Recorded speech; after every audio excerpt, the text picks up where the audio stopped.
une vidéo que vous m'avez mis dans le Discord qui m'intéresse beaucoup. Ça a l'air d'être un média belge, ça s'appelle Enter. Ça a l'air d'être un peu le tataki belge, si je comprends bien. Mais en gros, qui parle du fait que la génération Z est de plus en plus séduite par la foi protestante. Et moi, attendez, je vais sortir ma Croix Note. En tant que protestant, je suis heureux de savoir que les jeunes se tournent vers une religion qui est plutôt libérale, ouverte, qui pousse au débat, au fait de s'intéresser personnellement à l'analyse des textes, etc. Une religion qui moi-même est la mienne déjà, mais également qui... Après, bon, cela dit, ça me gêne un petit peu. Ça me gêne un petit peu parce que nous ne sommes pas prosélytes. Mais quoi, les protestants ont des croix, bien sûr. Ça, c'est la croix des protestants. Alors ça, vous verrez surtout des protestants français qui mettent ça. J'ai jamais vu des évangéliques avec une croix huguenote, mais c'est peut-être ils en mettent peut-être aussi. Mais c'est le symbole des protestants français. C'est le symbole des huguenots. Donc voilà, c'est la croix huguenote. Si ça tourne, je reviens Barthélemy 2.0. Non mais bref, du coup, donc il y a une vidéo du média qui s'appelle Enter. Donc pourquoi cette fois séduit la Gen Z sur la montée du protestantisme chez les jeunes, mais pas n'importe quel protestantisme. Attention, vous allez me voir me désolidariser très vite. Spécifiquement, le protestantisme évangélique. Et ça, c'est un truc dont je parle très très souvent sur mes lives. Je sais pas si j'en ai déjà parlé en best-of. Coucou YouTube. Mais j'en parle très très souvent en live du fait que je suis low-key un peu inquiet de la façon dont l'église évangélique progresse de plus en plus partout dans le monde, et particulièrement chez les jeunes, particulièrement dans les classes populaires, particulièrement chez des influenceurs ultra riches, etc. etc. Parce que le protestantisme, c'est un lore assez compliqué avec beaucoup de ramifications, et que les foi les plus charismatiques sont souvent celles dans lesquelles il y a le plus de dérives sectaires. Et genre, du coup, j'ai tendance à me méfier, à avoir un peu peur des évangéliques. Alors, du coup, non. Avant qu'on aille là-dedans, petit point sémantique. On ne dit pas les évangélistes, car les évangélistes sont les gens qui ont écrit l'évangile. Donc, c'est Marc, Matthieu, Jean et l'autre. Marc, Matthieu, Jean. Et en fait, quand on parle de la religion, on parle de la religion évangélique. Et non pas évangélistes. Même si ils sont favorables à l'évangélisation, mais on appelle ça les évangéliques. Voilà. Les évangéliques, c'est pas la foi des États-Unis, un truc comme ça. Si, énormément. Oui, c'est beaucoup d'églises. Alors, de base, ça a commencé en Europe, plutôt en Europe du Nord, genre les Pays-Bas, la Grande-Bretagne. Donc voilà, c'est pas trop chez nous. Nous, on était surtout concentrés sur le fait de pas se faire massacrer.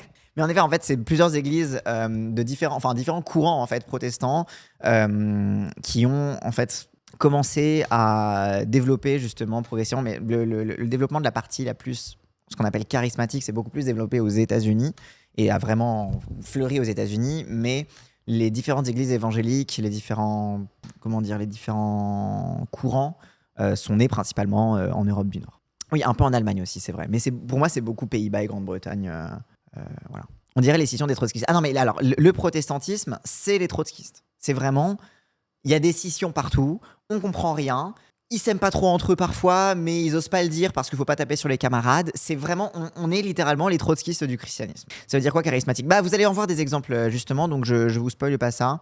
Mais globalement, c'est qui est concentré beaucoup sur l'inspiration un peu mystique, sur comment dire, c'est beaucoup l'idée, comment expliquer c'est quoi le charismatique, les trucs charismatiques. C'est où tu vas beaucoup retrouver un rapport au culte, où il va y avoir des idées de possession, où tu vas être possédé par l'Esprit Saint, où tu vas parler en langue. Ça, on retrouve beaucoup ça chez les pentecôtistes notamment. Et qui vont avoir une pratique religieuse qui est beaucoup centrée sur l'inspiration et sur sur communication un peu mystique avec le divin. Ouais, c'est c'est ça, c'est les trucs où tu vas soigner des gens, etc., etc. Et sur une espèce d'horizontalité entre guillemets où n'importe qui peut prendre la parole et peut avoir ce rôle de prédicateur, etc., etc. Donc c'est ça, il y a à la fois un rapport très très très transcendant à la spiritualité et en même temps une idée que n'importe quel fidèle peut porter la parole, etc. Et du coup, ça crée un petit peu ce mélange bizarre d'inspiration et d'émulation en fait mutuelle. Chez des politiciens, bien sûr. Mais je crois que c'est ça, attendez. Il me semble que c'est ça. Hein. Oui, ça, c'est toute l'idée de l'éveil spirituel, c'est ça, ouais. Le christianisme charismatique est une forme de christianisme, un ensemble de réveils spirituels qui mettent en valeur des charismes ou dons du Saint-Esprit et que l'on trouve notamment décrits dans les épîtres de Paul. Donc c'est ça, c'est en fait, c'est en mode genre l'idée de... c'est plusieurs moments en fait dans plusieurs moments dans l'histoire des religions où on a décrété qu'on était dans un nouvel éveil spirituel et ça va être souvent des évangélisations assez massives et qu'en fait on reçoit des dons du Saint-Esprit et du coup voilà, c'est pour ça que je vous parlais des gens qui parlent en langue ou des gens qui sont possédés gna, gna, en mode qui convulsent sur le sol, etc. Parce que c'est beaucoup lié avec cette idée du Saint-Esprit qui te possède et qui rentre en toi, etc. Et on va beaucoup retrouver ça dans les trucs en mode born again, donc littéralement né à nouveau, qui vont avoir une idée que littéralement tout leur être devient neuf à partir du moment où ils se sont convertis, à partir du moment où ils se sont baptisés et qu'ils ont littéralement reçu le Saint-Esprit. C'est aussi assez très très littéraliste. C'est comme ça qu'on se retrouve à entendre des gens délirer à Châtelet. Entre autres. Mais je ne spoilerai pas le sujet sur le narcotrafic. Bref, du coup, allons-y. Et en effet, il y a beaucoup de jeunes qui s'y convertissent. Donc allons voir du coup ce sujet de Enter sur pourquoi cette foi séduit la génération Z. T'as déjà été croyant auparavant? Ah mais je suis croyant. Je suis protestant, je suis né dans une famille chrétienne, orthodoxe et protestante. Et j'ai été baptisé nourrisson. J'allais à l'église un dimanche sur deux, un dimanche chez les orthodoxes, un dimanche chez les protestants. Et j'ai fait ma confirmation chez les protestants. Mais après, moi j'appartiens à une tradition du protestantisme libéral, donc qui n'est pas le protestantisme évangélique, qui est le protestantisme réformé, l'église réformée de France, qui est une tradition plutôt très libérale, très, très gros cerveau, et qui justement a tendance à mettre à distance le culte et le rapport à l'irrationnel un peu qu'il peut y avoir dans la tenue du culte, et qui est, on va dire, l'église réformée trans, exactement. Woke bourgeoisie culturelle, un peu. C'est en effet, en tout cas en France, l'église réformée de France, c'est plutôt bourgeoisie culturelle assez libérale. On rechigne pas non plus sur la thune, hein, pas pour autant. Mais on peut être assez de gauche, voire même assez communiste, voire même, non, plutôt trotskiste en vrai. Les protestants, ils sont plutôt trotskistes. Mais c'est plutôt les catholiques qui sont communistes et les protestants qui sont trotskistes. Bref, faut retrouver le truc, quoi. Mais un peu auditeurs de France Culture, assez libéraux, qui vont bénir les unions homosexuelles, par exemple, qui vont avoir une analyse de la Bible qui est très, très distanciée, qui va toujours appuyer sur, la Bible n'est pas littéralement littérale, tu vois, mais par contre... elle nous dit quelque chose de notre vie quotidienne et on va avoir une lecture beaucoup plus distanciée vis-à-vis du besoin d'appliquer ici et maintenant ce que dit le dogme biblique, mais plutôt une façon de le réinterpréter et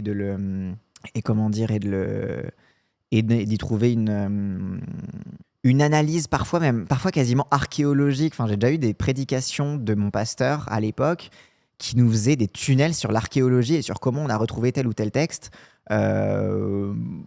pour nous faire un commentaire de texte de la Bible, tu vois. Donc, tu as un truc, c'est assez gros cerveau, mais surtout assez distancié vis-à-vis du texte et de son caractère absolu. Parce qu'en fait, il y a toujours une idée que la Bible transmet un message universel et un message divin, mais ce message est intermédié par des humains. Et donc, forcément, ce message tel qu'il est écrit est nécessairement faillible. Alors que chez des protestants évangéliques, généralement, on va avoir plutôt une lecture très littérale de la Bible, en mode ce qui est écrit, c'est littéralement ce que tu dois faire. Ce qui est écrit, c'est littéralement la parole de Dieu. Alors que dans la tradition dans laquelle j'ai été élevé, qui est une tradition plus libérale, on est en mode non, ce qui a été écrit par des êtres humains. Donc le travail de l'analyse théologique, c'est d'essayer de creuser dans ces couches et dans ces couches d'humanité qui ont essayé d'interpréter l'indicible divin, le divin qu'on ne peut pas toucher, parce que par définition, c'est le divin. Donc, rien que une considération humaine ne peut par définition pas comprendre le divin. Donc, tout ce qu'on fait, c'est des approximations du divin. Et donc, lire dans les textes bibliques, essayer de creuser dans les couches d'humanité ce qu'on peut trouver d'inspiration divine, compréhensible à notre échelle humaine. Il y a un peu ce truc-là. Un pasteur pentecôtiste me disait que la Bible est parfaite et sans contradiction, il a été créé à suite. Et donc, par exemple, donc dans le protestantisme, tu peux avoir donc des protestants libéraux qui vont te faire des tunnels sur l'archéologie de comment on a retrouvé tel texte et qui l'a écrit et que peut-être que comment on peut savoir son authenticité et qui vraiment te décrit un petit peu même un travail de recherche en théologie, tu vois, quoi. Donc tu peux avoir à la fois ça dans lequel j'ai été élevé et à la fois un pentecôtiste qui te dit littéralement ce qui est écrit dans la Bible, c'est vrai, et du coup le monde a été créé en 7 jours par Dieu, tu vois. C'est comme dans l'islam, c'est large. Oui, c'est ça, c'est exactement, c'est aussi large que l'islam. On a beaucoup l'habitude de voir les chrétiens comme une espèce de monolithe parce qu'on a l'habitude de le voir au prisme catholique. Un peu au prisme orthodoxe, mais même l'orthodoxie, il y a un petit peu à boire et à manger aussi dans l'orthodoxie. Mais plus dans l'orthodoxie, on va plus retrouver des prêtres qui sont ermites, qui vont être mystiques. On va retrouver un mysticisme et un ascétisme qui est presque comparable au soufi, si tu voulais le comparer à l'islam. Donc ça, on va plutôt retrouver ça dans l'orthodoxie, etc. Mais comme en fait le catholicisme est très hiérarchisé, structuré, etc., on va avoir tendance à voir ça comme une espèce de bloc monolithique. Du coup, on va voir les protestants, on va se dire ah ben ça c'est les protestants, et on comprend pas pourquoi t'as d'un côté les évangéliques et de l'autre côté les réformés libéraux, et même que parfois ils peuvent être dans la même structure, qui est l'Église protestante unie de France. Mais en fait, c'est parce que la vision qu'on peut avoir d'une religion qui est très très très pyramidale et structurée ne vaut pas en fait pour la plupart des religions. Bref. Oui, et c'est vrai que chez les juifs aussi, en effet, il y a beaucoup beaucoup de courants et on a tendance aussi à l'oublier. Ah si, on sait qu'il y a des juifs orthodoxes et des juifs libéraux, mais bon, à part ça, on sait pas trop les autres courants, tu vois. Alors qu'en vrai, le judaïsme typiquement est une culture aussi du débat théologique permanent, du doute permanent aussi. Il y a un rapport au doute qui est assez présent, enfin, de ce que je connais en tout cas du rapport, du judaïsme dans son rapport au texte, au divin, etc. Et du coup, ça fait que nécessairement, ça fait émerger énormément de courants différents d'interprétation, quoi. C'est pas pour rien que quasiment toutes les blagues juives, c'est sur des rabbins qui débattent de notions bibliques, quoi. Donc bref. T'es calviniste ou luthérien? Alors, calviniste de tradition, mais les réformés en France font un peu un pot pourri entre Calvin et Luther. Entre Calvin et Luther. Et qu'en vrai, pareil, calviniste ou luthérien, ça veut pas dire grand-chose, parce que tu as d'autres théologiens comme Mélenchon, oui, il s'appelle Mélenchon, comme Münzer, c'était qui lui, celui qui parlait de la transsubstantiation, consubstantiation, commémoration, attends, Münzer et l'autre, c'était... Oh, je sais plus qui, mais un autre théologien suisse, etc. En fait, rien que là-dedans, calviniste et luthérien, ça veut rien dire parce que tu avais deux pôles majeurs de diffusion du protestantisme autour de Calvin à Genève et du Luther qui a littéralement fondé le protestantisme chez les princes allemands là. Mais en fait, tu as plein de théologiens un petit peu partout qui avaient d'autres interprétations et qui ont donné aussi leur propre façon d'interpréter, quoi. Ouais, Münzer, c'est celui qui a fait une révolte, qui a rejoint la révolte des paysans, ultra basée. Donc Münzer, il a rejoint la révolte des paysans pendant que Luther, il faisait copain-copain avec les princes allemands, tu vois, par exemple. Donc Münzer, tu vas retrouver une théologie qui est beaucoup plus paysanne, qui est beaucoup plus un peu anti-autoritaire, entre guillemets, même si on peut pas exactement utiliser ces termes parce que c'est un peu anachronique. Oui, voilà, Zwingli, exactement. Et chez Zwingli, par exemple, tu vas avoir une vision du culte qui est pas en mode oh là là, il y a littéralement Jésus dans l'hostie, etc., mais qui est plutôt, enfin, Jésus dans le pain que tu manges pendant la messe, mais qui est plutôt en mode non, il faut voir la communion différemment. Enfin voilà, Zwingli là-dessus, il est hyper intéressant. Bon, bref, tout ça pour dire que c'est comme les trotskistes, les protestants. Il y a aussi une révolte/réforme à Prague avant Luther. Oui, c'est vrai que aussi on concentre beaucoup sur Luther parce que aussi comme il s'est allié avec les princes, les vainqueurs écrivent l'histoire et les princes ont été intéressés aussi. Ça a intéressé les princes allemands de se convertir au protestantisme comme lutte de pouvoir vis-à-vis du Vatican et vis-à-vis du reste de l'Empire, en fait, parce que c'était dans le contexte du Saint-Empire romain germanique qui se délite progressivement, et du coup dans une idée de reprendre du pouvoir politique vis-à-vis de l'Église catholique, donc on se convertit au protestantisme, et c'est plutôt une lutte de pouvoir que une quête spirituelle. Mais oui, donc c'est pour ça que c'est aussi, on se rappelle surtout de Luther, parce que c'est un petit peu, il s'est retrouvé au final du côté des vainqueurs aussi là-dedans, quoi. Philippe Mélenchon. C'était un disciple de Luther, mais c'était un Allemand, quoi. Et de son patronyme allemand, Philipp Schwarzert. Je sais pas ce que ça veut dire, je parle pas allemand, moi. Mais en gros, il a traduit son nom de famille en grec, puis en latin, pour donner Philippe Mélenchon. Bref. Le protestantisme, c'est moi, bref.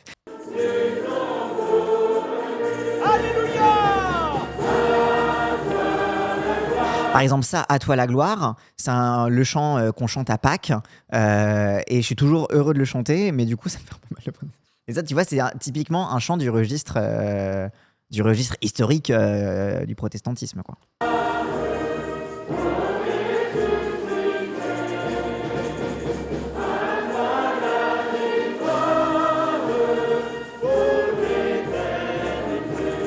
Putain, ils ont un orchestre et tout, c'est une folie.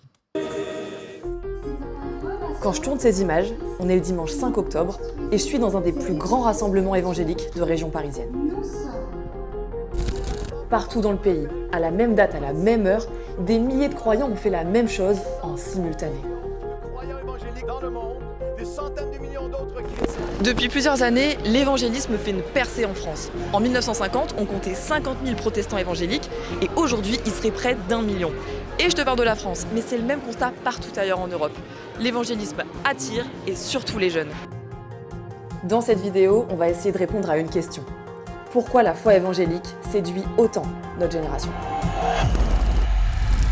Et c'est vrai que c'est une vraie question parce qu'on peut parler de... Bon, parce qu'enfin, t'as à la fois un truc où il y a évidemment l'influence états-unienne où ils ont rendu sexy le truc. Il y a un truc, je vous en avais parlé à l'époque quand j'avais parlé de l'association Le Rocher. Vous savez, vous rappelez le couple catholique qui fait de l'humanitaire en banlieue là ?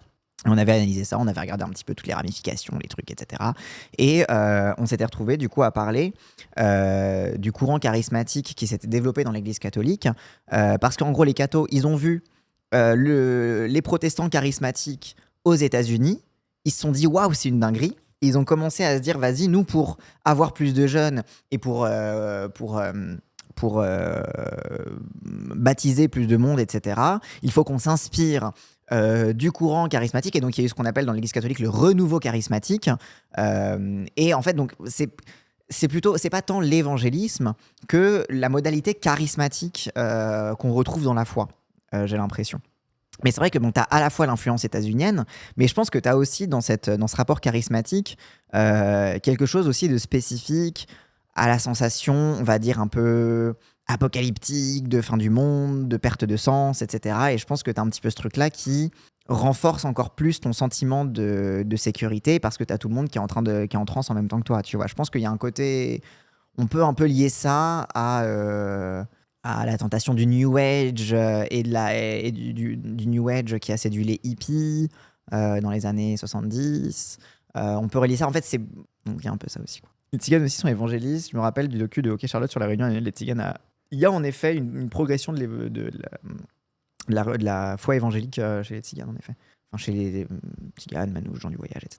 Mais oui, en effet, la vidéo de Hockey Charlotte, en effet, c'était beaucoup des évangéliques, quoi. Je vais commencer par un chiffre. Une église évangélique s'ouvre en France tous les 10 jours. Une église évangélique s'ouvre en France tous les 10 jours. Et en fait, tu vois, c'est ça, c'est que les gens, ils ont peur de l'islamisation de la France. Mais le problème, c'est les évangéliques, hein. C'est une donnée qui provient du CNEF, le Conseil national des évangéliques de France. Et même si ce chiffre reste à nuancer... Oui, non, ok, d'accord. En fait, non, c'est ok, d'accord. C'est pas une église. Non, mais c'est qu'il y en a beaucoup qui ferment. Et c'est aussi qu'en fait, quand ils disent une église s'ouvre chaque jour, c'est en fait, je pense, ça doit être le dépôt d'une association cultuelle. C'est pas en mode littéralement un bâtiment qui est une église évangélique qui est construite.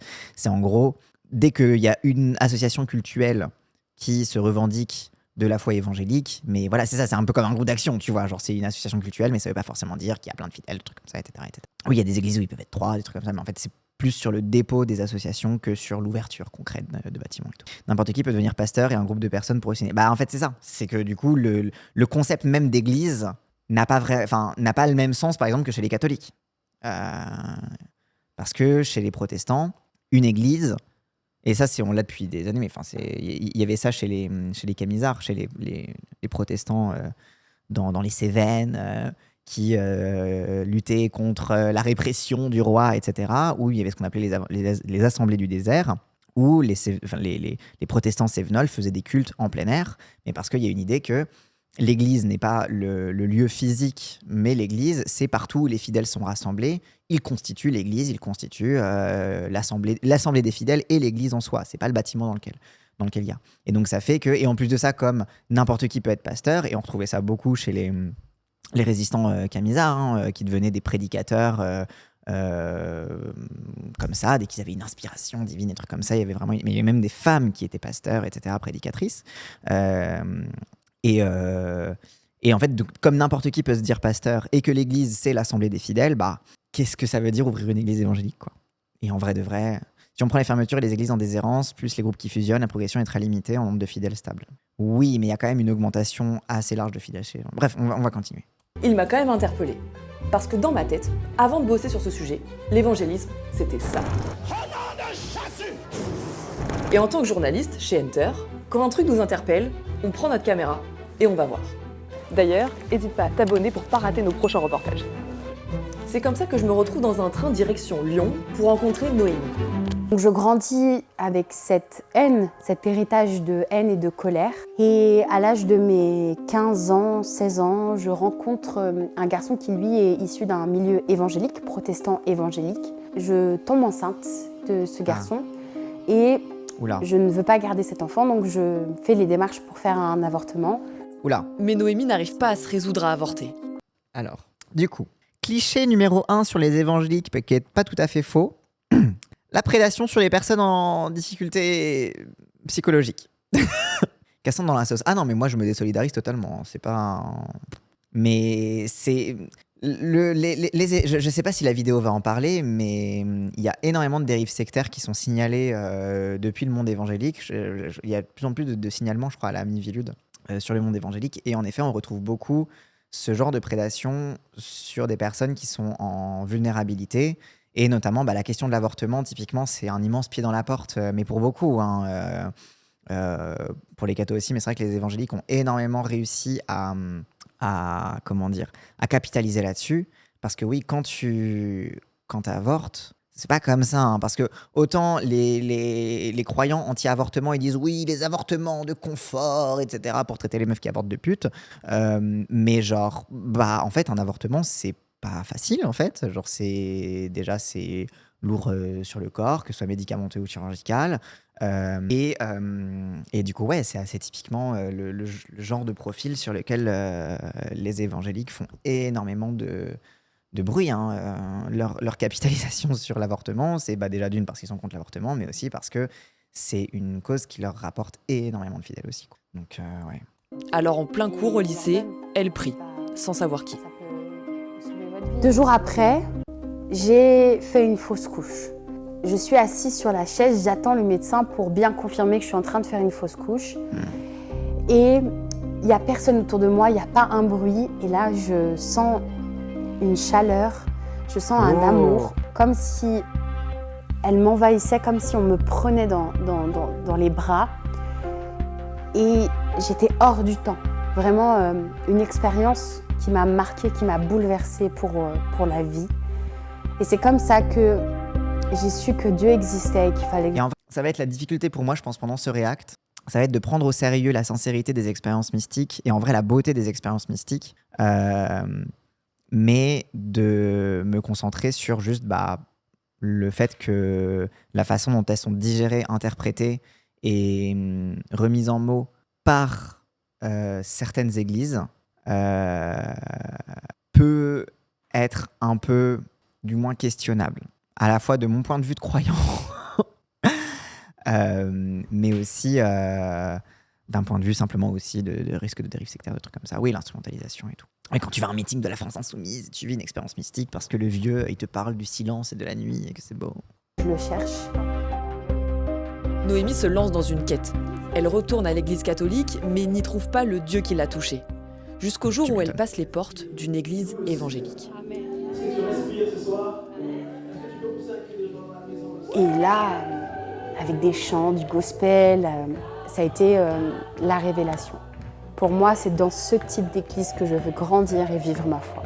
Quand tu vis une expérience mystique, par exemple, et que tu vas, en effet, quand tu vas chez les cathos, tu vois les normes, les trucs, le silence, l'église austère, le truc comme ça, ok, d'accord. Mais c'est vrai que tu as un truc dans la pratique du culte évangélique où il y a de la musique, des chants, il y a de l'engouement. Et en fait, il y a un truc, et je pense que c'est une autocritique importante pour les religions, en fait, c'est leur absence de chaleur. Et en vrai, les vieilles religions, enfin, même y compris moi, quand je vous décrivais la culture protestante dans laquelle je suis, c'est très austère quand même. Hein. C'est très gros cerveau, un peu austère, très bourgeois, etc. Et en vrai, c'est vrai que tu as un aspect que t'apporte justement cette pratique charismatique, c'est ça, c'est l'aspect vivant, c'est l'aspect communautaire, et le fait que ce truc qu'on dit que Dieu est dans l'assemblée des fidèles, bah ça se voit beaucoup plus quand tout le monde se fait des câlins et chante ensemble, plutôt que quand tout le monde écoute religieusement le prêtre, tu vois, ou le ou la pasteur. Donc il y a aussi un truc là-dedans où les évangéliques captent quelque chose qui est plus facile à saisir et plus sensible à saisir que tu peux avoir. Voilà. Arrête, ça en jette quand même les cultes cathos. Moi, je me souviens dans la messe quand j'étais gosse, on se tenait la main, ou bien on devait faire la bise à son voisin, etc. C'était des sensations super fortes. Ah, moi, j'aimais pas faire la bise à mon voisin quand j'étais chez les cathos, c'était horrible. Ah non. Mais après, c'est vrai que chez les orthodoxes, il y avait un peu ça, où on chantait des polyphonies. Il y avait un truc, en plus, c'était une toute petite église et tout. Mais du coup, ça implique aussi une simplification de ton rapport à Dieu et de ton rapport à la foi. C'est que du coup, t'as ce côté de chaleur humaine, t'as ce côté on chante des chants, etc. Mais avec un discours qui ne te permet pas forcément la réflexion ni l'introspection aussi. C'est que tu as aussi un discours très très simple de Jésus, tu es le roi, tu es mon ami. Et du coup, un rapport qui te permet, du coup, ce rapport très très très littéral à la Bible qu'il y a, du coup, dont je vous parlais chez les évangéliques. L'émotionnel déborde le gros cerveau. Bah oui, et en même temps, en fait, tu as besoin de mettre en équilibre l'émotionnel. Parce qu'en vrai, genre, le rapport à Dieu, le rapport à la transcendance, c'est un truc dont tu fais l'expérience. Plus que tu peux pas, tu crois pas avec ton cerveau, tu crois avec ton cœur, tu vois. Mais en même temps, du coup, comme il y a ça, mais en même temps, si tu crois trop avec ton cœur et que tu te laisses pas la place aussi pour l'introspection, pour le truc comme ça, etc., bah, ça devient très très vite assez simpliste et ça devient très très vite un rapport, l'appauvrissement en fait d'un rapport au monde, quoi. C'est compliqué. J'habite juste au-dessus d'une église évangélique. Quand ils rentrent en transe ou qu'ils font des exorcismes, c'est giga flippant à entendre. Ah bah ça, oui, là, oui. Ça, c'est les bails aussi un peu bizarres. Mais là, pour le coup, c'est beaucoup plus les trucs où tu peux retrouver encore plus les dérives sectaires parce que du coup, c'est d'autant plus irrationnel que, genre, par exemple, les phénomènes de transe. Que quand tu as ce genre de phénomène de transe, bah, le problème, c'est que il y a aussi. C'est un peu comme l'hypnose, vous voyez. C'est une forme de situation où tu te mets dans un état de suggestion et un état où tu peux te faire un peu aussi vampiriser par le collectif. Et suggérer des trucs par le collectif. L'évangélisme, c'est quoi? Et ça vient d'où? C'est d'abord un courant du protestantisme. Et dedans, on retrouve plusieurs familles, les baptistes, les calvinistes et des courants plus charismatiques comme les pentecôtistes. Et si on essaye de résumer dans les Après, les baptistes, ils sont un peu charismatiques aussi, mais ok, why not. grandes lignes... Mais c'est vrai que les pentecôtistes, c'est Aurélie Preston, typiquement, c'est pentecôtiste. Oui, c'est vraiment les trucs... Et typiquement, les pentecôtistes, quand tu vas écouter Behind the Bastards sur l'histoire d'un prédicateur évangélique qui est devenu fou ou qui a buté des gens, généralement, c'est des pentecôtistes. Mais les baptistes, c'est là où tu retrouves les born again. Les baptistes, c'est beaucoup centré autour de l'idée que le baptême fait de toi une nouvelle personne et que du coup, c'est beaucoup ceux qui font un peu les séances de baptême massif en plein air, etc. Il y a beaucoup ça. La foi évangélique repose sur 4 éléments. La place centrale de la Bible, considérée comme la parole de Dieu, la croyance dans la... Et encore plus de ça. C'est-à-dire que la Bible, la parole de Dieu, encore une fois, qu'est-ce que ça veut dire? Et du coup, encore une fois, comme je disais tout à l'heure, chez les évangéliques, c'est littéralement la parole de Dieu. Tu as aussi des phénomènes qu'on peut retrouver dans certaines dénominations évangéliques. Parce qu'en vrai, évangélique, ça veut tout et rien dire. Parce qu'encore une fois, évangélique, c'est une façon de parler des pentecôtistes, des baptistes, de plein de... Voilà, c'est déjà évangélique, c'est déjà fourre-tout en soi. C'est pour ça que dans le chat, il y a des gens qui disaient not all évangélique. Oui, not all évangélique, parce que c'est déjà un terme fourre-tout. Mais t'as certaines pratiques de bibliomancie, c'est un peu comme l'encartomancie, où en gros, et en gros, c'est juste, tu ouvres, t'as un problème dans ta vie, je sais pas, t'as un doute, tu sais pas quoi faire, t'es en mode vas-y, j'ai un doute sur, je sais pas, ma vie, on me propose une opportunité professionnelle, je sais pas quoi. Et en gros, on va te dire, tu ouvres la Bible au hasard, tu mets ton doigt sur un verset, et ce verset va te dire la vérité. Et en gros, Dieu te guide à travers... Et donc ça, c'est la pratique qu'on appelle la bibliomancie, qui est une pratique un peu ésotérique, etc. Mais c'est un type de pratique ésotérique qu'on peut retrouver dans le rapport très littéral à la lecture de la Bible, où va y avoir cet attachement à des passages de la Bible, où comme c'est la parole, littéralement la parole de Dieu, alors que, encore une fois, dans ma tradition protestante réformée, on va prendre en compte le fait que ça a été écrit par des humains et que du coup c'est imparfait, etc. Et que la Bible n'est pas univoque, parfois elle se contredit, etc. Bah, t'as des gens qui vont dire non, la Bible ne se contredit jamais. Et comme c'est la parole de Dieu, c'est Dieu qui te parle quand tu lis la Bible. Et du coup, si tu lis la Bible au hasard, c'est Dieu qui va te parler. Ma grand-mère Cato, elle faisait ça aussi. Mais oui, mais alors là, pour le coup, la bibliomancie, c'est une pratique ésotérique qu'on retrouve chez beaucoup de croyants, même je dirais chez quasiment toutes les religions du livre. Je suis quasiment sûr qu'il y a aussi ça chez certains musulmans qui font ça avec le Coran, je sais pas. Mais c'est une pratique, mais en tout cas, c'est une pratique qui révèle pas mal sur aussi la vision qu'on a de la Bible, etc. Proche des pratiques ésotériques des surréalistes, ouais. Et Donc, la parole de la Dieu. croyance dans la mort et la résurrection de Jésus, la nécessité de la conversion personnelle et du baptême qui permettent une nouvelle naissance, être born again. Et donc ça, typiquement, c'est un truc qu'il n'y a pas chez moi. Typiquement, dans ma tradition protestante, limite, le baptême n'est pas forcément nécessaire. Tu sais, même limite, quand tu veux te baptiser chez les protestants libéraux, limite, on te dit, t'es sûr ? Prends ton temps pour réfléchir quand même. T'es pas obligé, tu sais, de te baptiser. Genre, même limite, genre, rien que pour communier, on communie très très peu dans mon église. Enfin, je dis mon église comme si j'allais tous les dimanches, PTDR. Déjà, se lever un dimanche, je suis un Mickey, les filles, au secours. Mais genre, rien que, genre, Non, maintenant, j'y vais surtout à Pâques. J'y vais même quasiment que à Pâques. Je suis vraiment ce croyant qui va jamais à l'église. Au temple, pardon. Mais donc, dans mon temple, genre, quand on va faire la communion à Pâques, enfin, dans les fêtes, etc., on fait rarement la communion, mais on le fait que les jours de fête, etc. Bah, quand on va faire la communion, il n'y a pas un truc, genre, par exemple, moi j'ai été élevé chez les orthodoxes, où si t'es pas baptisé orthodoxe, tu ne communies pas. Et même si tu ne t'es pas confessé avant, tu ne peux pas communier, parce que t'es impur. Donc tu ne peux pas recevoir la parole, enfin le truc, etc. Bon, après, ils vont pas vérifier, ils vont pas. Voilà, c'est juste que l'idée, c'est que tu dois avoir confessé tes péchés avant, etc.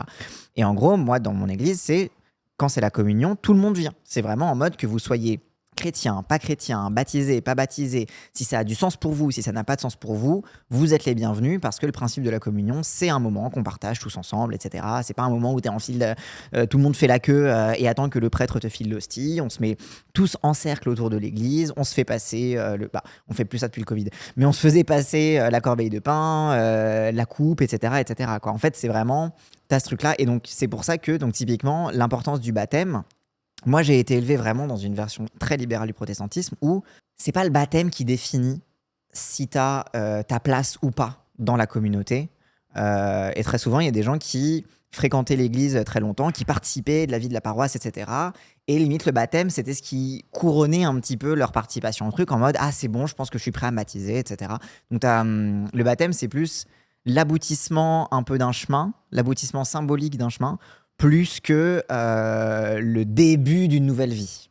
Donc et ça, en effet, chez les évangéliques, le côté born again, c'est beaucoup un truc, d'où l'importance du baptême, on va te baptiser et tu vas vivre une nouvelle vie, ça va être une nouvelle expérience, etc. Et enfin, et surtout, l'importance de l'activisme religieux, le devoir de partager la parole du Christ. Et donc c'est ça, ouais. En gros, convertir un max de fidèles, faire de l'évangélisation. Et ça, pareil, c'est encore une différence avec la tradition dans laquelle j'étais élevé, où nous, justement, on m'avait expliqué que je ne sais plus exactement quand, mais il y avait un moment dans l'histoire du protestantisme libéral où on avait abandonné la vocation d'évangélisation. Donc on avait abandonné l'idée qu'il fallait baptiser et convertir un maximum de monde pour sauver leur âme, etc. etc. Et ça a été un tournant dans l'histoire du protestantisme libéral français où on n'est pas dans ça, justement, parce qu'on n'est précisément pas dans l'idée que t'es pas sauvé parce que t'es baptisé, entre guillemets. Genre, le baptême fait pas un truc supplémentaire. T'es sauvé par ta foi, mais le baptême n'est pas une preuve de ta foi, etc., etc., etc. Donc, en fait, t'as plein de trucs où les évangéliques diffèrent énormément de la tradition protestante dans laquelle j'ai été élevé, moi, où on met beaucoup plus à distance cette idée-là de l'obligation du baptême, que tout le monde doit se baptiser, etc., mais qui fait que les évangéliques sont, du coup, d'autant plus efficaces que, comme ils ont une vocation à évangéliser un max de monde, bah, ils vont sans cesse chercher des nouvelles façons de convertir des gens et donc des nouvelles façons de convaincre des gens de se convertir. Et donc, enfin, ils vont avoir forcément, c'est une église qui va beaucoup plus grandir en nombre de fidèles, parce que c'est les seuls qui se disent qu'il faut baptiser les gens, quoi. Limite, nous, on est en mode, non, on te baptise pas, t'as pas besoin de ça, tu sais, pour être sauvé. Pas besoin, car il y a un déjà christique dans le monde en dehors de l'institution église. Ouais, c'est ça. En gros, c'est un peu ça. Et qu'en fait, qu'au moment où tu rencontreras Dieu, enfin au moment de la mort, tu vois, genre au moment où le mystère de l'au-delà te sera révélé parce que tu seras mort et on ne sait pas ce qu'il arrive à ton âme, à ton rencontre avec Dieu ou pas.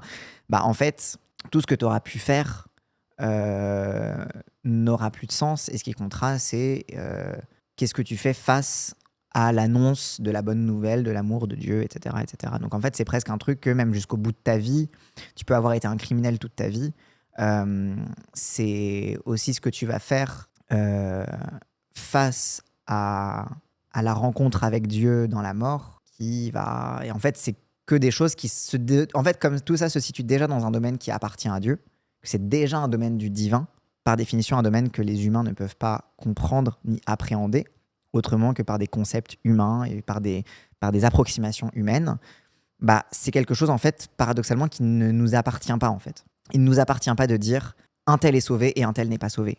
Un tel ira en enfer, un tel ira au paradis, parce que c'est entièrement... parce qu'en fait, c'est limite blasphémé que de présumer de qui va aller au paradis ou en enfer, puisque c'est Dieu qui décide, et Dieu, par définition, on ne peut pas savoir ce qu'il veut, on ne peut pas savoir on peut avoir des approximations, on peut essayer de se rassurer ici-bas, mais in fine, on ne sait pas. Et in fine, c'est le doute éternel qui subsiste et qui fait que on n'a pas à imposer tel ou tel comportement, etc. Il y a un peu séparation des pouvoirs, ouais, c'est ça. Hein. Enfin bref. Même le paradis et l'enfer, c'est pas des concepts bibliques. Bah oui, c'est pour ça, en partie. Simone Veil, dans Attente de Dieu, parle des valeurs du Christ présentes dans le monde non chrétien. Ouais, bah ouais, mais il y a un peu... Mais Veil, là-dessus, elle est hyper stylée, je trouve. Je préfère le pape qui dit qu'il faut espérer que les enfers soient vides. Bah, en vrai, moi, je sais que le pasteur... je sais que mon pasteur, il me disait ça aussi. Il disait que... Non, c'est pas qu'il faut espérer que les enfers soient vides, c'est qu'il dit que la plus grosse épreuve de foi, c'est de penser les enfers vides. Tu sais, c'est un peu, il faut imaginer Sisyphe, mais il faut imaginer les enfers vides. C'est-à-dire que penser que l'amour de Dieu est tellement incompréhensible et tellement inconditionnel que même les pires criminels ne sont pas en enfer. Et qu'une seule personne en enfer, finalement, quelque part, c'est la victoire du mal. Et du coup, genre, c'est un truc... Enfin bref, c'est un exercice de foi, c'est un exercice de pensée, mais c'est plus un exercice philosophique de pensée et un exercice de foi de est-ce que tu serais prêt à accepter un Dieu qui a même pardonné à Hitler. Et ça, c'est un petit peu ce que nous disait notre pasteur en mode... Et c'est ça l'épreuve de foi, en fait. C'est que... Est-ce que tu serais prêt à vénérer ce Dieu-là ? Seigneur notre Dieu, nous allons ouvrir ta parole. Il n'y a pas de forcing, en quelque sorte, mais il y a la forte conviction que ce message se partage, se dit, s'annonce. Et donc, c'est aussi un point un peu clé des évangéliques en particulier. Est-ce que vous êtes beaucoup à faire de l'évangélisation sur les réseaux comme ça ou... De plus en plus. Ouais. Avant, non. Donc voilà, c'est que forcément, comme ils ont une vocation d'évangéliser des gens, bah du coup, ils vont être beaucoup plus militants, beaucoup plus à évangéliser sur les réseaux sociaux, etc., etc. Mais du coup, ça va souvent être des messages très très simples. Là, ce que je vous explique, c'est ultra complexe, machin, ça peut choquer, ça peut être un peu en mode... Et en fait, c'est un peu... Il y a aussi toujours une espèce de plus grande simplicité, j'ai l'impression, du message, mais aussi un truc activiste, mais qui fait en fait que presque leur activité sert plus à recruter des gens que à agir ici et maintenant et à se poser la question de c'est quoi agir ici et maintenant en croyant, tu vois, parce que pour moi, agir ici et maintenant en chrétien, c'est être de gauche. Genre, c'est le lien que je fais entre ma foi et mon militantisme, par exemple. Et en fait, ça sert à rien que les gens se convertissent, croient en Dieu, aillent au temple, à la messe ou quoi que ce soit. Ce qui compte, c'est qu'ils agissent de façon christique avec leurs voisins, qu'ils l'accueillent, qu'ils fassent en sorte que la France soit dans l'accueil, dans le partage, etc. Et donc une société de partage, une société plus socialiste, etc. etc. Donc en fait, pour moi, l'action... Enfin, il y a un truc qui est paradoxal chez les évangéliques, c'est que du coup, ils prêchent davantage pour obtenir pour convertir des gens que pour réfléchir à... Ou alors... Oui, en vrai, si, ils le font un petit peu, mais sur l'avortement, quoi. De leur point de vue, plus ils évangélisent, plus ils se situent du côté des élus. Bah ouais, c'est ça. Alors qu'en vrai, moi, on m'a toujours dit que, un mécréant, quelqu'un qui croit pas en Dieu, même qui crache sur Dieu, si il accueille un malade, si il partage avec quelqu'un qui n'a pas, si il fait ci et ça, bah, il est infiniment plus... comment dire, il plaît infiniment plus à Dieu que quelqu'un qui est juste baptisé, mais qui va dédaigner la souffrance de la personne en bas de chez lui, quoi. Tu vois, il y a vraiment un appel permanent au lien social, mais qui dépasse l'église, quoi. C'est-à-dire que ce truc-là de tu vas rentrer dans une église, les gens ils chantent, ça fait du lien humain, etc. Bah, en réalité, tu es appelé à ce que ce lien il soit partout et que ce soit pas juste conditionné au fait que faut quand même in fine que l'autre il se convertisse, quoi. Ça se trouve, Dieu il aime bien qu'on lui crache dessus, no king shaming. Non, mais parce que Dieu pardonne. Pourquoi Dieu ne pardonnerait pas qu'on crache sur lui, tu vois? Genre, tu sais, il y a un truc. Si Jésus a dit si on te frappe sur une joue, tends l'autre joue, pourquoi Dieu il ferait pas ça quand on blasphème, quand on lui crache dessus? Tu sais, il y a un peu un truc de. Je trouve qu'on prend Dieu pour un plus grand fragile qu'il ne l'est. Bon, après, ça, c'est ma vision de Dieu. Mais... Dieu est aussi là pour recevoir notre peine, notre colère, notre frustration. Bah oui. Enfin, bref. Je suis une des pionnières en France. J'ai beaucoup, Ah oui, donc elle, c'est une influenceuse de fou. de Ok. messages. En fait, Oui, il y a quelqu'un dans le chat qui disait elle, c'est une turbo-influenceuse évangélique. dans ce livre, ils ont besoin de conseils, d'aide. Et je fais, par exemple, ce post-là, qui était un peu... je suis chrétienne et je crois ce en quoi je crois, en fait. Sur les réseaux, Noémie parle librement de sa foi. Et pour elle, comme pour le reste des fidèles, c'est ça la force du mouvement. Pouvoir exprimer sa spiritualité en s'affranchissant des codes traditionnels. C'est vrai qu'il y a de la diversité de piété, de manière de prier, de manière de faire des cultes. Vous trouverez des églises où ils font un culte très sobrement, parfois même sans instrument. En résumé, il existe autant de façons de prier qu'il existe d'églises. C'est pas comme chez les catholiques où il y a le pape, une hiérarchie, une institution centrale. Et il y a aussi ça, en effet, la différence entre en effet, avec les catholiques, c'est que la grande diversité que tu retrouves chez les protestants, et là je parle que ce soit évangélique, réformé ou quoi que ce soit, etc., bah, la grande diversité que tu y retrouves, ça fait que c'est beaucoup plus adapté, entre guillemets, aux besoins aussi de liberté et de personnalisation. Je vais avoir une critique un peu antilibérale. Mais à ce besoin, en fait, d'individualité et de personnalisation de ton rapport à Dieu, entre guillemets. Tu vois, c'est-à-dire que tu peux vraiment négocier ton rapport à Dieu comme tu l'entends, alors que chez les catholiques, le poids du dogme, même si en vrai, chez les catholiques, il y a des nuances en fonction des paroisses. Tu as des paroisses plus libérales que d'autres. Je sais qu'à l'époque, à la paroisse Saint-Méry, je sais qu'à Saint-Méry, tu avais... une façon de faire le culte qui intégrait énormément les fidèles, qui essayait de rompre justement avec la verticalité du prêtre sur les fidèles. Je ne sais pas si c'est encore le cas, mais en tout cas, je sais qu'à l'époque, on m'en avait parlé comme ça. Mais donc voilà, donc en fait, mais c'est vrai que chez les catholiques, tu vas avoir une plus grande unicité du dogme qui est toujours un peu le même, alors que chez les protestants, tu rentres dans 2 temples protestants différents, tu vas avoir des expériences et des discours qui sont radicalement différents. Ce qui fait un peu un truc de, du coup, c'est qui les bons protestants? En fait, il y a le problème ça crée une grande relativité dans le rapport à la foi, mais du coup, voilà quoi. Ce qui peut devenir pasteur ou ouvrir une église.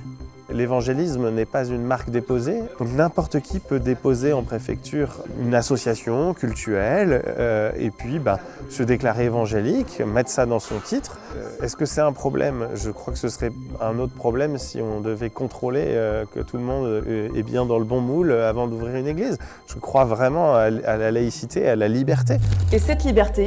Et c'est là que et c'est là aussi que tu te trouves face à une limite. C'est là que tu te retrouves face à une limite et à une question, c'est que à partir du moment, et moi c'est vraiment l'approche que j'ai vis-à-vis des religions, je suis extrêmement relativiste d'un point de vue religieux. J'estime pas qu'il y a une foi qui est supérieure à une autre, une église qui a plus de vérité qu'une autre, etc. Mais du coup le problème c'est qu'une fois que tu as dit ça, comment tu fais quand tu vois que moi, perso, en règle générale, j'ai du mal avec les évangéliques. Genre, je suis un peu en mode le côté très très littéral, le côté un peu charismatique, etc. Mais en même temps, qui suis-je pour leur dire non? Mais en même temps, le problème c'est que quand il y a des problèmes et c'est là que la laïcité et par le droit permet ça, c'est que le problème c'est que quand il y a des problèmes de dérive sectaire, là c'est pas une question d'interdire des gens de faire une religion ou quoi que ce soit, c'est de dire et c'est aussi l'intérêt de parler de dérive sectaire et pas de secte en soi, tu vois. C'est de dire que en fait, ouais, mais le problème c'est que il faut que l'exercice de la religion soit faite d'une façon qui protège aussi les fidèles des abus de pouvoir qu'il peut y avoir de la part des ministres religieux. Et ça, il y a un truc aussi où c'est pas juste une question de dire aux gens qu'est-ce qu'il faut croire, c'est une question de garantir la liberté. Et pour moi, la laïcité, c'est garantir la liberté aussi du culte. garantir la liberté de croire et de ne pas croire, mais de croire aussi, la liberté de croire. Donc en fait, comment tu garantis ta liberté de croire si il y a des pratiques prédatrices et des dérives sectaires qui font que du coup, par définition, ta liberté de croire est mise à mal. Et en fait, le problème, c'est qu'un athée va te répondre à ça, bah oui, mais de toute façon, les gens qui croient en Dieu, ils croient déjà en un truc irrationnel, donc ils sont déjà un peu irrationnels dans leur tête, donc ils sont déjà pas libres, parce qu'ils sont pas éclairés par la raison. Ça, c'est un truc que dirait un athée zététicien à la con, tu vois. Donc en vrai, c'est aussi là que tu as des limites, et qu'il y a une ligne qu'il faut tracer à un moment, quoi, tu vois. C'est-à-dire que comment tu garantis un maximum de liberté des fidèles, tout en ne considérant pas le simple fait de croire en Dieu comme déjà un truc qui montre que t'es un peu manipulé dans ta tête, tu vois. Donc, voilà quoi. C'est vos salafistes en gros. Un peu. En vrai, c'est un peu nos salafistes. Parce que, alors peut-être que les salafistes, je sais pas, je connais pas bien les salafistes. Mais peut-être que la différence, c'est que les évangéliques, j'expliquais tout à l'heure que le truc de diffuser la parole de Dieu, etc., je critiquais la façon dont les évangéliques ont tendance à le faire d'un point de vue un peu genre il faut baptiser un maximum de monde. Mais la vérité, c'est que ça se transforme aussi en un militantisme politique. On voit énormément de lobbies anti-avortement, anti-LGBT, anti-féministes, etc., qui sont financés grassement par de l'argent évangélique aux États-Unis, etc. Et souvent, l'implantation d'églises évangéliques se fait aussi avec un développement de réseaux anti-avortement, de réseaux conservateurs, etc., etc. Donc, tu as aussi un militantisme politique qu'il faut aussi pouvoir analyser. Alors, du coup, c'est pour ça que les salafistes, je ne sais pas, parce que je n'ai pas l'impression que les salafistes aient un rapport de militantisme extérieur. Après, je ne connais pas très bien l'islam et les nuances de l'islam. Déjà, je ne connais pas toutes les nuances de la chrétienté, alors vous imaginez l'islam. Mais les évangéliques ont ceci de plus dangereux, entre guillemets, surtout pour la laïcité, que ils se constituent vraiment davantage c'est-à-dire que tous les fantasmes qu'on peut avoir sur les frères musulmans et sur l'islam politique, c'est les évangéliques. C'est-à-dire que les évangéliques se constituent véritablement en force politique, avec des lobbies bien grassement payés, avec beaucoup de thunes, avec des réseaux militants des États-Unis en Europe, en passant par l'Afrique, par l'Amérique latine, etc. Et en ce sens-là, ils sont assez dangereux parce que du coup, ils vont davantage... tous les trucs en mode les frères musulmans instrumentalisent la laïcité pour mettre en place... Non, c'est les évangéliques qui vont beaucoup plus instrumentaliser la laïcité pour revendiquer le fait de pouvoir militer politiquement à partir de leur foi et de leur organisation religieuse. Et c'est là où la laïcité est importante pour les croyants, la vraie laïcité, hein, pas la laïcité islamophobe. Mais c'est là où l'idée de laïcité est aussi très importante pour les croyants, c'est que ça leur permet aussi de garantir leur propre liberté de culte et leur propre liberté de pensée, et du coup de mettre des limites à l'influence politique que peut avoir une certaine religion par rapport à d'autres, et garantir du coup que cette liberté, continuer de garantir cette liberté, cette diversité-là à tout prix, quoi. Et ça se fait par la loi, ça se fait par la surveillance sur les dérives sectaires, ça se fait par beaucoup de choses, quoi. Ça se fait pas par le fait d'interdire le voile, par contre. Là, c'est juste de la persécution. Pour les évangélistes, c'est souvent un local pourri dans une zone indus. Ouais, mais il y a plusieurs niveaux de local pourri, en vrai de vrai. Mais oui, c'est clair que oui. Ils héritent des infrastructures qu'ils ont, quoi. Et puis aussi, tu as un règle de financement aussi des associations cultuelles en France qui, heureusement, est assez stricte. Et ça, c'est un des héritages de la loi de 1905, mais qui permet aussi d'éviter de faire comme aux États-Unis où littéralement tu déposes une église, c'est exempt de taxes, et du coup en fait les églises c'est juste un business pour s'enrichir personnellement pour des pasteurs peu scrupuleux, voilà quoi. Donc bon, MLK à Créteil c'est énorme écran géant et tout le temps toi. Non mais c'est ça, c'est qu'en fait ça dépend de quelle thune t'as. Ça dépend de dans quelle dénomination t'es. Mais après, oui, la différence en France, il me semble, c'est que il me semble pas que t'échappes à l'impôt pour je peux me tromper. Dans son dernier rapport, la Miviludes, qui est l'organisme qui surveille les dérives sectaires en France, note une hausse des signalements relatifs aux églises évangéliques, surtout parmi les congrégations isolées. Parmi ces signalements, on retrouve... Donc c'est ça, c'est que si n'importe qui peut ouvrir une association cultuelle, dire que t'es évangélique, etc., en fait... ça donne aussi un pouvoir démesuré aux pasteurs qui montent ça, quoi. Des pressions financières importantes. Certains évoquent des obligations de versement régulier atteignant 10% du salaire des fidèles, des ruptures familiales ou amicales et parfois des abandons d'études ou de soins. Je vois. Et donc ça, voilà, ça c'est un truc. Et encore une fois, qui découle aussi de ce genre de... En fait, les évangéliques ont un rapport, encore une fois, pas tous les évangéliques, mais il y a dans la tradition évangélique un rapport assez anti-intellectualiste, on va dire. C'est-à-dire que tout ce que je vous ai décrit sur la lecture littérale de la Bible, sur les trucs de bibliomancie, sur les trucs de simplification des messages, en fait, ça amène à ce que aussi comment dire, ça crée aussi ce genre de situation où tu peux croire ton pasteur parce que il te dit qu'il te soigne en te faisant une prière de délivrance et du coup t'as pas besoin de te soigner auprès d'un médecin, tu vois. C'est un truc pareil dont on avait parlé au sujet d'Aurélie Preston. Au-delà du dogme, c'est un absolutisme religieux. Bah ouais. Et du coup, ça, pour le coup, c'est un immense problème, quoi. Et c'est pour ça que d'ailleurs, la Mivilude, c'est encore une fois, là, on parle de signalement auprès de la Mivilude. Donc, c'est des gens qui s'estiment être victimes de ça ou qui estiment avoir un proche qui est victime de ça et qui vont faire un signalement. Et c'est comme ça que la Mivilude, encore une fois, c'est pour ça qu'on parle de dérive sectaire et pas de secte. C'est vrai, tu peux définir tout ce que tu veux comme une secte, mais les dérives sectaires, c'est véritablement quand il y a une prédation sur ta personne.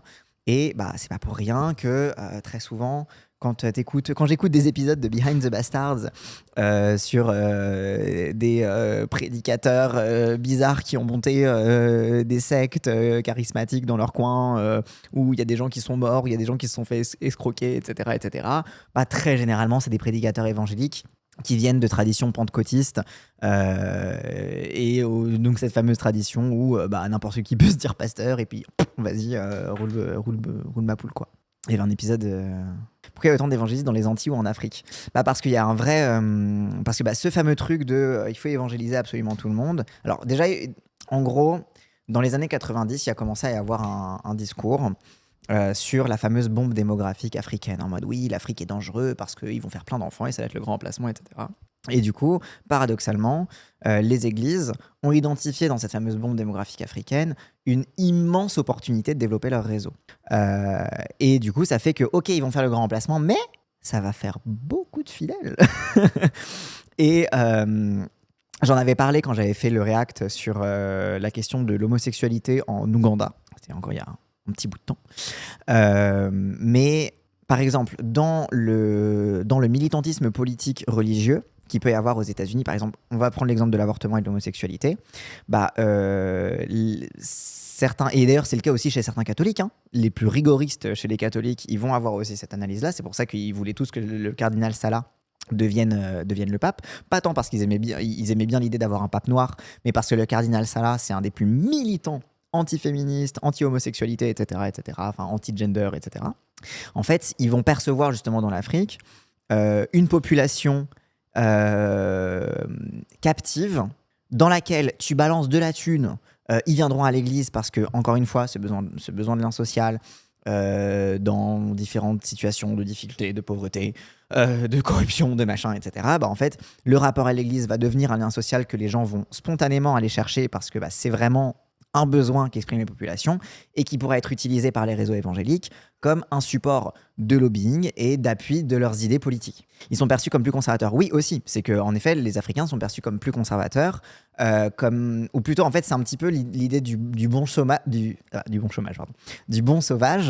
mais version raciste. C'est-à-dire que c'est vraiment en mode, eux, ils n'ont pas été salis par les dérives du libéralisme et de la libération sexuelle et les dérives occidentales qui font qu'on n'a plus beaucoup de fidèles dans l'Occident, même si on a encore un peu, mais bref.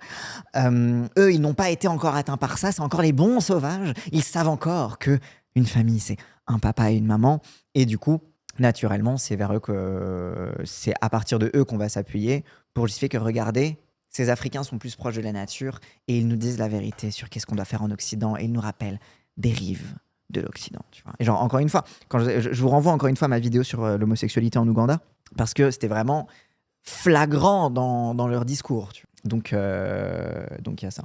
Et puis après, je vous renvoie à toutes les discussions qu'on a eues sur les politiques sexuelles de l'Occident vis-à-vis des pays du Sud. Pour la même raison que j'expliquais tout à l'heure que des personnes qui sont plus vulnérables vont être beaucoup plus Oui, des personnes plus vulnérables vont du coup aussi être plus vulnérables à des discours totalisants, à des schémas d'emprise, etc. Bah, du coup, de même, les populations les plus précaires, les plus vulnérables en règle générale, donc les populations du Sud, les populations de banlieue, les populations pauvres, etc., vont être beaucoup plus sujettes à la prédation aussi de certaines traditions religieuses pas très scrupuleuses, on va dire. Tu le prends que sur un angle moral et de dogme, alors que matériellement, ce qui compte, c'est les gens qui vont donner de la thune pour faire perdurer l'institution. Ah non, mais bien sûr, mais pour moi, c'est le sous-entendu permanent. C'est vraiment, c'est vraiment le sous-entendu permanent de oui, il y a toujours de la thune aussi derrière, et c'est pas pour rien que du coup, elle parlait dans les trucs qui étaient envoyés à la Mévilude, l'extorsion qui va jusqu'à 10% du salaire, etc. bien sûr. Enfin bref, vas-y, finissons la vidéo parce que là j'ai fait 36 000 tunnels sur les évangéliques. Et encore une fois, tu vois, c'est pas une critique des croyances que je fais, même si en vrai ça peut paraître comme ça. Mais c'est... Ah merci Estia, merci pour l'abonnement Ferratoki, mais let's go. Encore une fois, c'est pas une critique des croyants parce que c'est un besoin aussi, le besoin de transcendance, le besoin d'un truc qui te dépasse. Parce que Dieu, c'est quoi ? On sait pas trop, mais c'est ce truc bizarre qui te dépasse et sur lequel tu as envie de mettre un mot et qui te traverse, et que quand tu as des expériences très puissantes, des expériences difficiles dans ta vie, etc., c'est aussi des choses qui te travaillent. Mais du coup, ça fait que tu as le gros problème du protestantisme. Et là, malheureusement, je prêche aussi contre ma propre paroisse. Bah, c'est aussi le fait que comme n'importe qui peut se dire pasteur, n'importe qui peut ouvrir une église, bah, en fait, n'importe qui peut aussi abuser de ce besoin-là et de cette sincérité-là, quoi. Merci Mao Wazoke, merci beaucoup. Bah oui, l'homosexuel, t'étais parti, j'étais pas là, je sais pas. Oui, t'arrives à la fin des protestants, c'est terrible. Mais il va y avoir un best-of, t'inquiète. C'est un besoin presque vital de croire en quelque chose. Bah ouais, bien sûr. Mais c'est existentiel. Évangéliques sur leur fronton, j'ai pas de relation avec eux, je suis pas sûr de savoir qui c'est. Alors, c'est probablement pas une secte, je veux pas être suspicieux de tout, mais je peux pas me... Après, ça fait pas de mal d'être un peu suspicieux parfois, hein. Surtout si tu veux protéger les gens, etc. Après, en même temps, c'est pas son rôle en tant que pasteur d'être suspicieux et de regarder c'est ce que je disais tout à l'heure, de regarder son voisin, etc. Mais voilà. Bon, et puis parler des évangéliques, c'est aussi parler politique. Et ça, j'en ai discuté avec Christophe Monod. Il est... Bah, Monod, ça c'est de chez nous, ça. Généralement, si quelqu'un s'appelle Monod, c'est protestant. Moi, je me rappelle au scout, t'avais toute une dynastie de Monod. Oui, ça c'est un protestant. Là. Oui. Maître de conférence à Strasbourg en sociologie du protestantisme. Oui, voilà, c'est sociologie du protestantisme. Bah oui, bah bien sûr, oui. Donc c'est ça c'est un gars de chez nous, ça. Oh là là, je les adore. Voilà, là vous allez entendre un protestant gros cerveau libéral. On a ces discours autour de l'avortement et des rôles et des familles classiques, hein. Et ils pousseront un peu à droite pour ces raisons, surtout genre, homosexualité, place des femmes. Et ce qui se passe, c'est que à partir de là, ces questions permettent des formes de politisation. Et est-ce que, selon vous, cette montée de l'évangélisme, elle se traduit politiquement ? Comme ça peut être le cas au Brésil ou aux États-Unis, par exemple. D'un agenda politique tel qu'on le voit aux États-Unis avec une alliance des milieux conservateurs catholiques et évangéliques, moins, mais c'est des gens qui consomment des... Alors, il y en a un petit peu, mais c'est vrai que pour l'instant, c'est beaucoup les catholiques, les Pierre-Édouard Stérin, les Vincent Bolloré, c'est beaucoup les réseaux catholiques, et certes, encore une fois, certains réseaux catholiques, hein, même l'église catholique n'est pas un monolithe, il y a plusieurs courants à l'intérieur. On parlait, encore une fois, je vous parlais de mon react sur l'association Le Rocher, avec toute la vibe du renouveau charismatique, etc., etc. Donc, mais c'est vrai que le lien un petit peu entre religion et politique en France, c'est encore beaucoup autour de la vieille sphère catholique, parce qu'en fait, c'est la vieille sphère capitaliste en fait en France, hein, c'est eux qui ont la thune. Je sais que les protestants sont censés avoir inventé le capitalisme, mais en France, c'est surtout les cathos qui ont la thune. Et en tout cas les réseaux d'influence politique. Et on voit pas encore ça, mais on n'est pas non plus, on n'est pas forcément non plus à l'abri, même d'un point de vue de base, quoi. C'est-à-dire que de fait, oui, les gens qui se convertissent à une certaine foi évangélique, qui portent des discours ultra réactionnaires sur l'avortement, sur le féminisme, sur les trucs comme ça, bah ça va finir par être des gens qui, dans leur vie quotidienne politique, vont aussi agir en fonction de considérations-là, quoi. Mais non, oui, les protestants, quand on dit le capitalisme, c'est une thèse de Max Weber, qui est un des pères fondateurs de la sociologie, qui a écrit un texte très connu qui s'appelle L'éthique protestante et l'esprit du capitalisme, où il s'intéresse à comment l'éthique protestante a informé plusieurs façons idéologiques de percevoir la réussite économique, l'amassement de richesses, etc., qui sont devenues une éthique du capitalisme. En fait, comment la façon qu'ont les protestants de percevoir le rapport à la richesse, à la prospérité, etc., a imprégné les discours de justification du capitalisme. Oui, Marx aussi, dans l'idéologie allemande, il en parle, je crois aussi, ouais. Du coup, dire que les juifs auraient inventé le capitalisme serait antisémite, mais dire que les protestants l'ont inventé serait ok, alors que c'est les bourgeois de merde. En fait, c'est ce que je vous expliquais tout à l'heure sur Luther. C'est qu'en fait, pourquoi on dit que c'est les protestants qui ont inventé le capitalisme, c'est-à-dire, je vais pas être antisémite, mais je pensais que dans la Torah, il était dit que les richesses devaient être accumulées, conservées, et d'ailleurs, ça aurait été une raison Hitler. Oui, mais en fait, t'as ça aussi dans la Bible. Les cathos sont pareils, les orthodoxes sont pareils. En fait, c'est surtout que historiquement, dans le développement, par exemple, de l'Allemagne, quand je vous ai parlé tout à l'heure de Luther, qui faisait copain-copain avec les princes, et que les princes allemands ont trouvé dans le protestantisme une façon de challenger et de faire concurrence au pouvoir du Vatican, et donc à l'impôt du Vatican, en fait, c'est aussi que le protestantisme a été utile aux princes allemands, et en fait, aux classes dominantes industrielles, etc. Et que beaucoup d'industries se sont développées dans le nord de l'Europe, qui étaient du coup principalement protestants. Donc en fait, c'est que ça a été une conjonction historique, c'est-à-dire que ça aurait très bien pu être les catholiques qui inventent ça. Mais en fait, le truc, c'est que les juifs, en Europe, ils étaient plutôt persécutés, plutôt mis au banc de la société, plutôt infériorisés. Et donc, du coup, on va plutôt chercher, en fait, c'est la bourgeoisie protestante qui va insuffler sa façon de voir le monde. Et en fait, sa façon de voir le monde, c'est la justification de pourquoi elle mérite d'avoir toute la thune. Donc en fait, ça s'est fait beaucoup par la bourgeoisie protestante, mais parce que l'industrie s'est développée dans le nord de l'Europe, donc dans une région protestante. Mais ça aurait pu être n'importe qui. Mais en effet, c'est la bourgeoisie, principalement. Tu rajoutes à ça le fait qu'il y avait beaucoup de bourgeoisie ou de marchands protestants. Ouais, c'est ça. Mais parce que aussi, historiquement, historiquement, la noblesse était catholique, vu que le catholicisme, le baptême de Clovis, les trucs comme ça, etc. Genre, la noblesse était catholique. D'ailleurs, c'était un des objets des guerres de religion en France. C'était les nobles catholiques qui luttaient contre les nobles protestants. C'était une lutte de pouvoir aussi interne. Mais donc, comme les nobles étaient catholiques, du coup, les protestants étaient plutôt des bourgeois, ou alors faisaient partie d'une noblesse, mais qui n'avaient pas forcément droit de citer vis-à-vis du pouvoir d'État.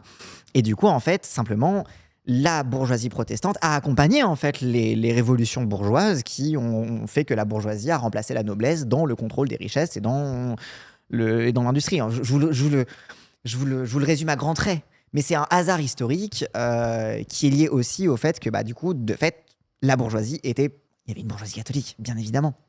Mais en tout cas, le mouvement de remplacement de la noblesse par la bourgeoisie aussi fait monter toute la bourgeoisie protestante, notamment du nord de l'Europe. Les réseaux sociaux, c'est des gens qui consomment et qui comprennent l'anglais, donc ils seront influencés. Donc je ne peux pas dire qu'il n'y a pas de politisation, mais je dirais que c'est un effet halo de ce qui se passe aux États-Unis. C'est-à-dire qu'il n'y a pas encore un mouvement et de parties, de choses fortes de ça, comme on le voit notamment au Brésil ou aux États-Unis. On ne peut pas mobiliser des gens à travers de l'évangile. In America, we don't worship. Oui, donc encore une fois, c'est que là, pour l'instant, le milieu évangélique n'a pas ce lien d'âme avec les lieux de pouvoir, etc., comme il y a au Brésil ou aux États-Unis, parce que c'est aussi beaucoup lié à la structuration, encore une fois, de l'évangile. Mais on n'est pas à l'abri que dans 20 ans, les milieux évangéliques se rapprochent plus du pouvoir. Government, we worship God. Aux États-Unis. C'est vrai que les États-Unis ont été fondés sur les puritains protestants, sur l'idée de destinée manifeste, sur plein de trucs qui reposent en fait sur une foi protestante. Tu jures sur la Bible, enfin tu peux jurer sur la Bible, et généralement les gens jurent sur la Bible. Enfin, il y a une place de la religion aux États-Unis qui n'est pas comparable à celle qu'il y a en France, quoi. Ça allait très vite au Brésil, ouais. Mais après, ça allait très vite, mais ça a été aussi en fait, au Brésil, ça a commencé dans les années 80-90. C'est-à-dire qu'en vrai, je connaissais j'avais un prof en master. J'aimais pas trop son cours, mais lui, il travaillait notamment sur la progression justement de l'église évangélique en Amérique latine. et comment le développement de l'Église évangélique en Amérique latine a été aussi, à partir des années 80-90, une façon aussi en partie de lutter contre la théologie de la libération, contre les catholiques communistes, les prêtres ouvriers, etc. Donc ça a été une façon un petit peu comme d'un côté, tu avais oh là là, la théorie de la libération, c'est un problème, alors le Vatican excommunie quelques prêtres, etc. Mais en même temps, du coup, les évangéliques sont en mode c'est une occasion aussi d'implanter notre propre réseau d'églises et du coup notre propre réseau d'intérêt économique, d'intérêt financier. Donc il y a un petit peu ce double mouvement en Amérique latine, mais qui date vraiment des années 80-90. En fait, c'est vraiment lié aux politiques impériales des États-Unis sur l'Amérique latine. Donc ça a été vraiment une lutte de pouvoir entre évangéliques et catholiques. En Europe, encore une fois, on a des structures religieuses qui sont relativement stables, on va dire. Donc on n'est pas non plus là-dedans. Et puis, bon, les intérêts économiques sont déjà garantis avec les cathos, donc il n'y a pas besoin de rajouter les évangéliques dans le bail. Donc voilà, c'est aussi une vraie spécificité aussi latino-américaine, mais qui est liée à l'impérialisme américain. Au Brésil, c'est vrai que les évangéliques ont véritablement pesé un poids dans les élections de Donald Trump et de Jair Bolsonaro. Surtout qu'au Brésil, par exemple, ils ont explosé en une vingtaine d'années en se concentrant sur les classes populaires les plus marginalisées. Bah c'est ça, mais comme ils sont en train de faire aussi en Afrique depuis, pareil, le début des années 2000 à peu près. Parce que dans ces deux pays, ils représentent presque un quart de la population. La télé a turbo-massifié le phénomène au Brésil. Ouais, mais comme aux États-Unis, en vrai, le phénomène des télévangélistes, etc. Ouais, de fou. C'est vrai qu'il y a une massification assez récente et assez énorme. En France, on parle de 2%. Après, en Amérique latine, en Afrique, c'est un développement rapide parce que les cultes évangéliques ont absorbé beaucoup de traditions locales. Oui, c'est vrai. Beaucoup de traditions locales et ancestrales par opposition au catholicisme tenu par les Blancs et les classes dominantes. C'est très, très vrai. C'est vrai que parce que ce qui a été expliqué dans la vidéo et ce que j'ai aussi expliqué moi sur le côté très malléable du protestantisme, ça fait que quand tu as été colonisé et que tu es encore colonisé par la France-Afrique, etc., avoir une structure religieuse qui soit identifiée culturellement comme ayant des spécificités culturelles à toi et non pas celles de ceux qui te colonisent, c'est aussi un sacré argument, quoi. Et aussi, les gens ne parlent pas pareil, et tu n'as pas les mêmes personnes dans la congrégation, etc. Donc, bien sûr qu'il y a... Bien sûr. Mais c'est là que j'en reviens aussi à l'autocritique des religions vis-à-vis de leur côté impérialiste aussi, quoi. Dans un contexte plus large, 40% des Français se déclarent sans religion. Pourtant, une étude Ipsos révèle que dans les pays où la pratique religieuse est faible, les membres de la Gen Z ont plus tendance merci Glandelf. Merci beaucoup pour les 3 €, let's go. à croire en Dieu que les générations précédentes. Un phénomène qui sera, je pense, pas mal intéressant à suivre les prochaines années. C'est intéressant ça, ce dernier truc de... Dans les pays où la pratique religieuse est faible, les jeunes ont tendance à prier plus que la moyenne. Mais c'est logique. C'est logique parce que du coup, tu investis un rapport de minorité et donc de résistance un petit peu dans ta foi. Du coup, tu vas plus t'investir dedans que là où c'est majoritaire et que c'est un petit peu évident. Intéressant. Docu de OK Charlotte sur les gitans évangéliques était meilleur. C'était pas le même propos, c'est pas pareil. Mais je trouve qu'en tout cas, c'est assez intéressant cette vidéo. En plus, c'est cool, ça nous a permis de parler de plein de trucs sur les évangéliques. Et encore une fois, le problème, c'est pas la foi. En fait, c'est-à-dire que moi, je suis un croyant anticlérical. C'est-à-dire que, je me méfie du clergé, des hiérarchies religieuses. Mais du coup, cette méfiance s'étend aussi à la façon dont l'absence, entre guillemets, de hiérarchie permet à n'importe qui de faire n'importe quoi aussi, tu vois. Donc, il y a aussi un truc de... Bref. Mais ça pour dire que le problème, c'est pas tant la foi, c'est pas tant les croyances, pas tant la façon dont ils prient, dont ils pensent leur culte, dont ils pensent leur rapport à Dieu. Le problème est généralement dans la façon dont les hiérarchies cultuelles, religieuses, etc. vont instrumentaliser et essayer de prendre le pas sur la foi qui est un exercice de liberté, là où, évidemment, il y a toujours une négociation entre l'individuel et le collectif, mais où on va aussi imposer une vision souvent assez simpliste et souvent, parfois, qui peut amener à des dérives sectaires aux personnes, quoi. C'est dans les rapports sociaux et politiques que ça peut poser des problèmes. Exactement. Encore une fois, la religion est une question sociale et que la religion n'échappe pas au champ du social. Donc c'est absurde de dire la religion c'est pas bien, mais voilà, encore une fois, on dit pareil pour l'islam, tu vois, mais c'est pas la religion en soi qui a un problème, mais c'est la façon dont les rapports de pouvoir sont organisées et se configurent, qu'il peut y avoir là, oui, pour le coup, des phénomènes de dérive, etc.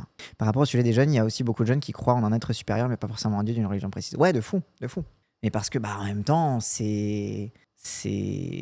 Pour moi, c'est le truc le plus brut de la foi, tu vois, presque. Mais de fou. Enfin bref, donc voilà, je trouve que c'était assez intéressant. Mais de toute façon, je pense qu'on n'a pas fini de parler des évangéliques, quoi. Quel rapport pourrait exister pour remplacer ceux existants? C'est difficile à dire, Benjamin. C'est comme la question sur la 6ème République. Tu sais, en mode la 5ème République, c'est pas bien, faut passer une 6ème République. Ouais, mais dans 50 ans, ta 6ème République, les gens, ils se seront démerdés pour organiser le rapport de pouvoir et la captation du pouvoir sur certaines élites. Et du coup, la 6ème République sera obsolète à son tour, tu vois. En fait, la façon dont les structures de pouvoir, en soi, ne sont pas une réponse. Parce qu'à partir du moment où tu as des gens qui voudront amasser le pouvoir et en priver d'autres, ils essaieront de trouver un moyen. Donc j'ai pas vraiment de réponse clé en main, tu vois. La question, c'est plutôt de toujours ménager des espaces de souplesse et des espaces de résistance face au pouvoir, plutôt que d'imaginer une organisation qui serait parfaite et qui éviterait tout abus de pouvoir. Parce que ça, pour moi, ça n'existe pas. C'est pour ça qu'il ne faut pas croire que militer, ça finira quand tu obtiendras ce que tu veux. Militer, ça se fait tout le temps, parce que globalement, il faut toujours être sûr de garder ce que tu as à la main, quoi. Enfin bref, voilà. Hop, et avant de partir, n'hésitez pas, si cette vidéo vous a plu, à liker, commenter, partager, comme d'habitude, ça aide à faire tourner l'algorithme. Et si vous voulez me soutenir financièrement, n'hésitez pas à cliquer sur le lien Stream Elements qu'il y a dans la description de cette vidéo. Allez, cette fois je vous laisse.